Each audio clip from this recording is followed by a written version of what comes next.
নমস্কার, আবারও চলে এসেছি একটা নতুন রেসিপি নিয়ে, ঘিমা পাতার বড়া। তো এই রেসিপিটা কিন্তু বেশ পুরনো এবং ট্রেডিশনাল একটা বাঙালির আনার রেসিপি। এটা হচ্ছে ঘিমা শাক, বাজারে কিনতে পাওয়া যায়। তো সেই শাক দিয়েই একটা বড়া। এই শাকটা কিন্তু স্বাস্থ্যের পক্ষে ঠিক যতটা উপকারী, ঠিক ততটাই কিন্তু আমাদের সমস্ত রোগ ব্যাধি কমিয়ে দেয়।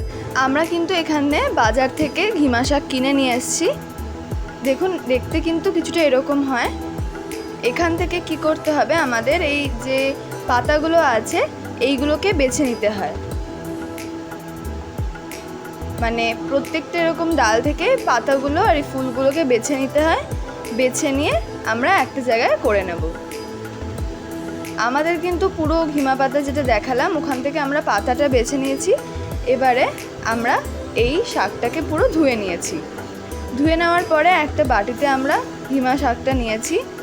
এরপর এর মধ্যে দিলাম আমরা কুচিয়ে রাখা কাঁচা লঙ্কা। তারপরে এর মধ্যে আমরা দিলাম সুজি। সুজিটা দিলে কি হয়, একটু ক্রিস্পি হয় বড়াটা।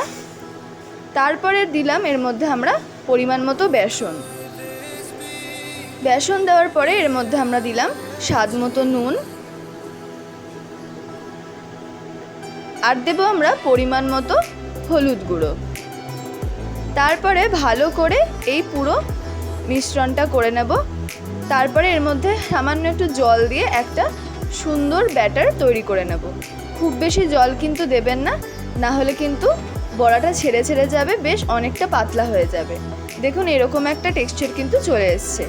এরপরে একটা কড়াইয়ে আমরা নিয়ে নিলাম পরিমাণ মতো সর্ষের তেল। তারপরে তেলটাকে গরম হতে দিতে হবে। তারপরে দেখুন এই ব্যাটার থেকে বড়াগুলো তুলে এরকম হাত দিয়ে চ্যাপটা চ্যাপটা মতো করে আমরা একটা একটা করে তেলের মধ্যে সবকটা বড়া ছেড়ে দেব।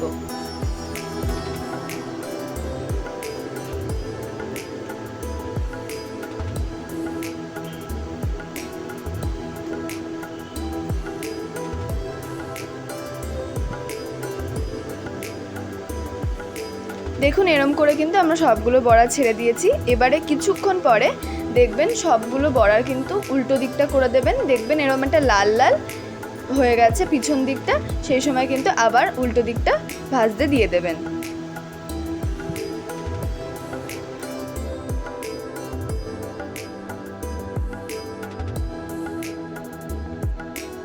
তো এভাবেই আমরা সবগুলো বড়া তুলে নেব এবং সার্ভ করে নেব একটা প্লেটে।